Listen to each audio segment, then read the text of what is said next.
Part 1. Introduction. The value of peace in old age. Growing older brings many changes. Our bodies slow down. Our responsibilities shift. We begin to see the world differently. Many of us start to care less about running after success and more about peace, comfort, and meaningful moments. In these years, peace is not just a luxury. It becomes a necessity. It is something we earn after a lifetime of work, effort, and endurance. But peace is not something that just happens. We must protect it. We must be careful about the people we allow into our lives during this phase. Sometimes it is not life itself, but certain people who steal our peace. And surprisingly, these people are not always strangers.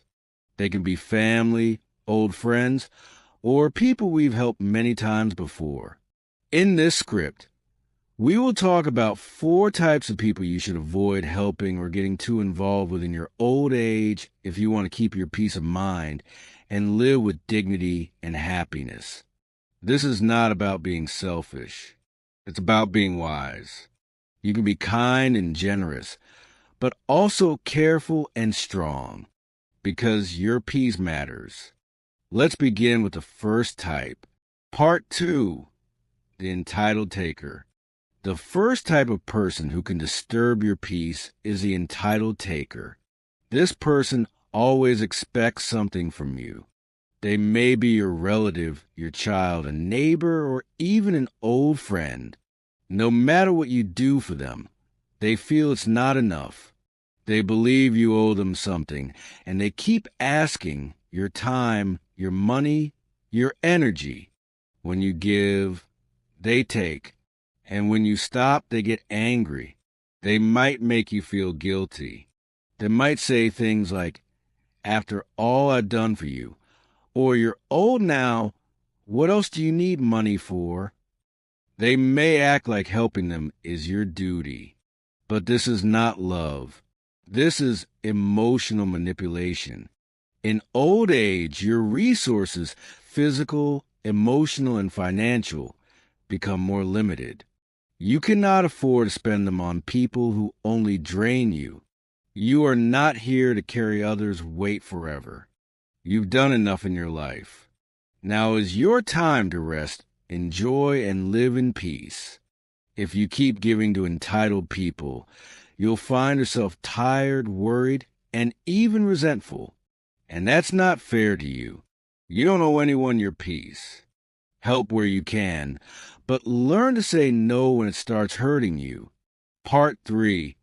The chronic complainer. The second type of person who can ruin your peace is the chronic complainer. This person always finds something to be negative about. Nothing is ever good enough for them. They talk about what's wrong in the world, in the family, in their lives, and sometimes even in your life. When you spend time with this person, you begin to feel heavy. Their words drain your energy. They rarely smile. They don't celebrate the good things. And worse, they don't let you celebrate either. In old age, your mental peace is precious. You've already faced life's battles, health issues, losses, challenges. You don't need more negativity. You need joy, laughter, and light conversations. Chronic complainers don't just share problems. They create an atmosphere of sadness and fear. They pull you into their dark cloud. Even when your day was going just fine, it's okay to be there for someone in pain. But if someone is always negative and never tries to improve their mindset, you need to protect yourself. You can listen sometimes, but don't let their negativity become your daily diet. Distance yourself when needed. Choose people who uplift you, not those who bring you down. Part 4. The manipulative pretender. The third type of person who can quietly steal your peace in old age is the manipulative pretender. These individuals don't come into your life with open demands. They don't shout or complain. Instead, They use silence, smiles, and sweet words to hide their real intentions. They act like they care, but they are always watching for what they can gain from you. This type of person can be difficult to identify at first. They might call you often. They might bring small gifts or say kind words, but their kindness is conditions. Deep down, they are waiting for the right moment to ask for favors. They may say, I didn't want to bring this up, but I need a little help. And then, little by little, they start to ask more and more. The most dangerous thing about manipulative people is that they use emotional control. They know your soft spots. They may remind you of past relationships or shared memories. They may say things like, you're the only one I trust, or I don't know what I'd do without you. On the surface, it sounds flattering, but underneath it's a trap. They want you to feel responsible for their needs. In your younger years, you may have had the energy to deal with such people. But in your old age, your emotional boundaries must be stronger. You don't have to play games with anyone. You don't have to second-guess people's true intentions. You need honesty, not drama. Respect, not confusion. One of the signs of a manipulative person is that after spending time with them, you feel emotionally tired. You start to question your decisions. You feel guilty for saying no. If that happens often, it's a red flag. These people may not raise their voice, but they disturb your inner peace through emotional pressure and guilt. That's not a relationship. That's control. If you recognize someone like this in your life, take a step back. Create distance. You can be polite without being available all the time. You can be respectful without being used. You have every right to protect your mind, heart, and time from those who wear a mask of kindness but live with a hidden agenda. In your later years, your peace should be simple and pure. There's no room for people who make you feel like you're in a constant emotional negotiation. Walk away from such bonds. You'll breathe lighter when you do. Part 5. The resentful opportunist. The fourth type of person who can ruin your peace in old age is a resentful opportunist. This is someone who appears friendly or even loving, but deep inside, they carry jealousy, bitterness, or old grudges. They might pretend to care about you, but they quietly resent your comfort, your wisdom, or even your peace. This person may have felt overshadowed by you in the past. Perhaps they think you were lucky in life, or that you didn't deserve your success or family. They might compare your choices with theirs and secretly blame you for what they missed out on. But instead of working on their own life, they turn their bitterness toward you. At first, you may not even notice their resentment. They might hide it under sarcasm or passive-aggressive comments. But with time, you'll notice little signs. They question your decisions. They dismiss your achievements. They make jokes that sting a little. They don't celebrate your joy. In fact, when you're happy, they're quiet. And when you're struggling, they show a strange satisfaction. Resentful opportunists are dangerous because they don't just hurt you.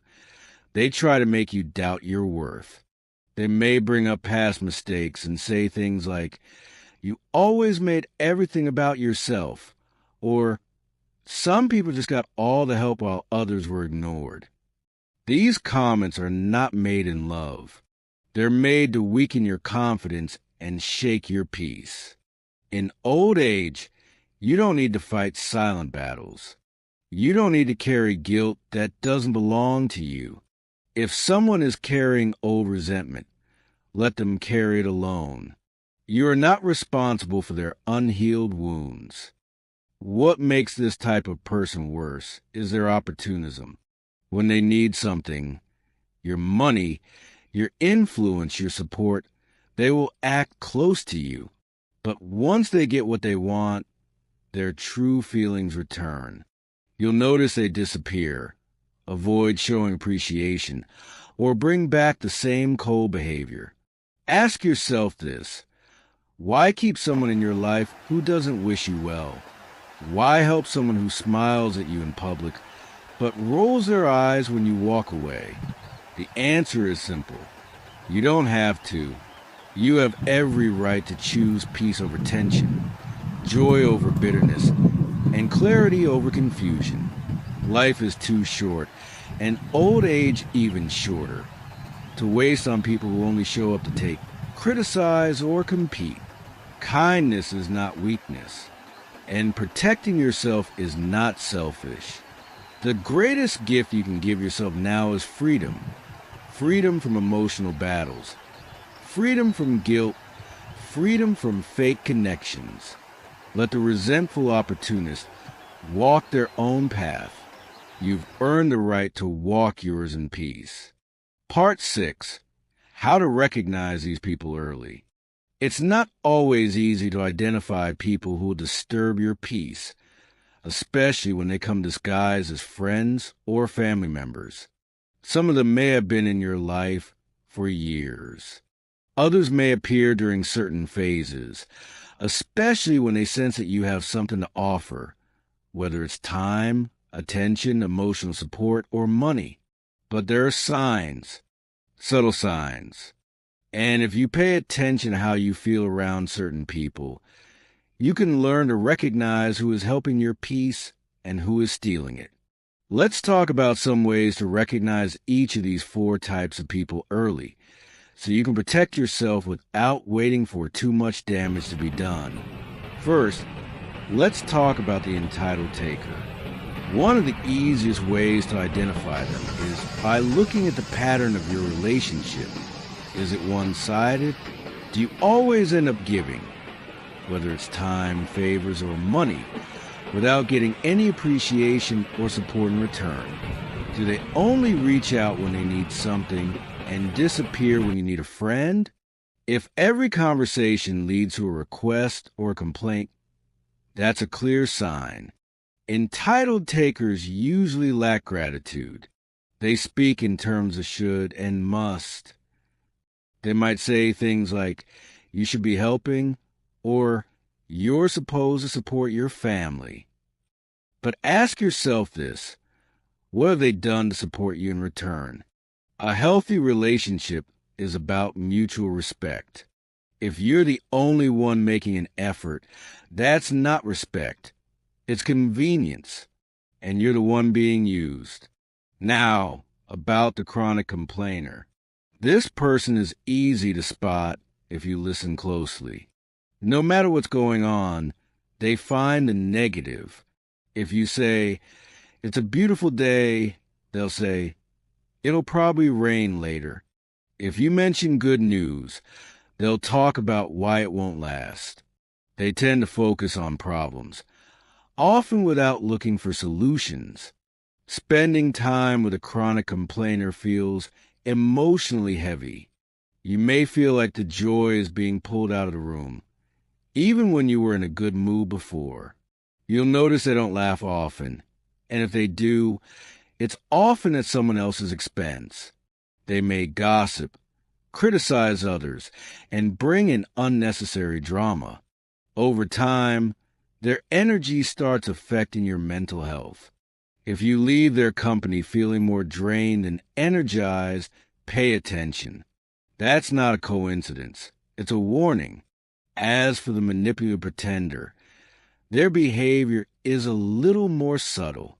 At first, they might be the most charming and attentive people you know.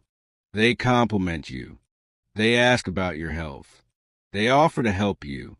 But over time, their words begin to have strings attached. You start feeling like their kindness isn't free. Here's a trick to recognize manipulation. Observe what happens when you say no. If someone truly cares about you, they will respect your boundaries. But a manipulative person will become cold, distant, or even guilt-tripping. They might say, I thought you cared about me, or I didn't expect this from you after everything I've done. Their love is conditional. They don't truly care about your needs, only their own desires. Manipulative pretenders will often use your weaknesses against you. They remember your soft spots and use them to get what they want. That's emotional control, and it's dangerous. If you find yourself constantly questioning whether you did the right thing around someone, it may be because they're manipulating your emotions.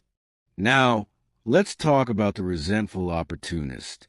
These individuals are often polite on the surface, but cold underneath. They don't show much joy when you succeed, but they become strangely present when you're struggling. They might not say mean things directly, but their body language, tone, or silence tells you that they're not happy for you. A resentful person often sees your blessings as unfair advantages. They may remind you of your past mistakes, bring up painful memories, or compare your life to theirs in a bitter tone. They won't celebrate your growth. They'll secretly wish you'd lose what you have. Watch for passive aggression. Watch for fake smiles. Watch for moments where they make you feel guilty for doing well. These are not the signs of love. These are signs of someone who cannot be happy unless you are struggling too. Recognizing these types of people early doesn't mean you have to cut them off suddenly, but it does mean you can begin setting boundaries.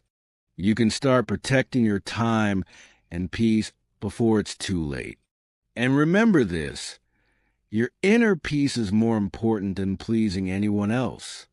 You've lived enough life to know that some people come to add joy and others come to take it. Don't ignore your feelings. If someone makes you feel unsafe, uncomfortable, or exhausted, you have every right to take a step back. Part 7. Setting healthy boundaries without guilt. Setting boundaries is not about being rude.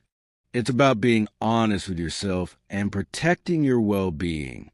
Many people confuse kindness with availability, especially when you're older. They assume that just because you have more time or experience, you should always be willing to give. But giving without limits can slowly destroy your peace. As we age, we must learn to say no. Not because we don't care, but because we've learned what truly matters. At this stage in life, energy is not unlimited. Time is precious. Health is sacred. And peace is non-negotiable. Still, many people find it difficult to set boundaries, especially with family or lifelong friends. Why?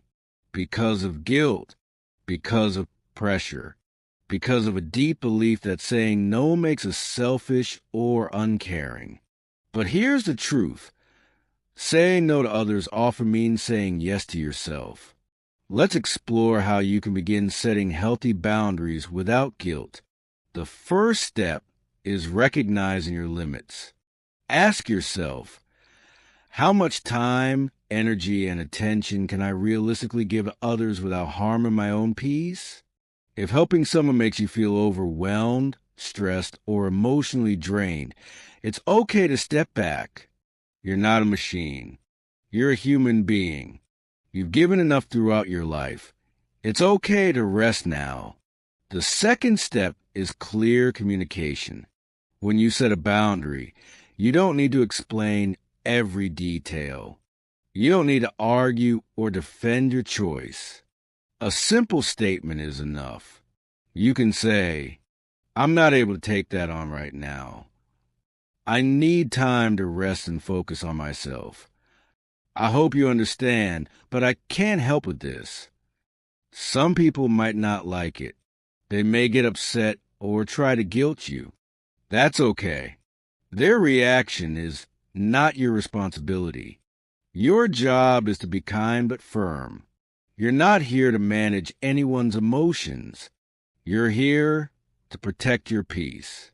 The third step is consistency. Once you set a boundary, You need to stick to it. Don't change it just because someone complains or pushes harder. People will always test your limits if you let them, but when you stay consistent, they begin to respect your space. More importantly, you begin to respect yourself. It's also important to understand that not everyone will understand your boundaries. Some people may think you've changed. They may say you become distant or cold. But remember this: growth often looks like distance to those who benefited from your lack of boundaries. Let them think what they want. You know your truth. One powerful strategy is to shift from reaction to intention. Instead of reacting to every request or demand, ask yourself, do I want to do this, or do I feel obligated? If it's obligation without joy or purpose, you have the right to say no. Intention brings peace. Obligation brings resentment. Also, don't wait until you're overwhelmed to speak up. Start practicing small boundaries in daily life. If someone calls too often and drains your energy, it's okay to let the phone ring. If a neighbor constantly wants to talk about negative things, it's okay to shorten the conversation. If a family member keeps asking for money, it's okay to say, I'm not in a position to help right now. You don't owe anyone your time, money, or energy, especially if it costs you your peace. Finally, remember that boundaries are a form of self-respect. They are not walls that keep people out. They are gates that protect what's inside. You are not rejecting people. You are choosing yourself. And that's something to be proud of. You've lived through enough. You've done your share. Now it's time to protect what you've built. Your calm, your health, your mind, and your heart. Final thoughts. Choosing peace is choosing yourself. Old age is not the end of your story. It is the beginning of a quieter, deeper chapter. A time to reflect, to rest, and to enjoy the life you have built. It is a time when peace becomes more valuable than possessions, more necessary than praise, and more powerful than people's opinions. Throughout your life, you may have helped many. You may have carried burdens that weren't yours. You may have stayed silent to keep the peace. But now, you no longer need to prove yourself. You are allowed to choose peace without apology. The truth is, not everyone deserves access to your heart in this stage of life. Some people will only take what you give and offer nothing in return. Some will bring drama when all you want is calm. Some will wear masks of love, but carry resentment underneath. And some will simply drain your spirit little by little. You don't need them. You don't need their approval. You don't need their company if it costs you your sanity. What you need and deserve is peace of mind, kind conversations, people who genuinely care, time to do what you love, or to do nothing at all, space to rest your body and free your thoughts. You deserve comfort. You deserve respect. You deserve joy, even in silence. Setting boundaries doesn't make you harsh. Walking away doesn't make you bitter. Saying no doesn't make you selfish. It makes you wise. It means you've learned that not everyone who walks with you is walking for you. So, as you move forward, remember this. You have the right to protect your energy. You have the right to say no without guilt. You have the right to create distance from people who disturb your peace. And most of all, you have the right to enjoy the life you've worked so hard to build. Let go of the takers. Let go of the complainers. Let go of the manipulators and the resentful ones. Keep your circle small and your peace large, because at this point in life, peace is not just a choice. It is a responsibility to yourself, and you've earned every moment of it.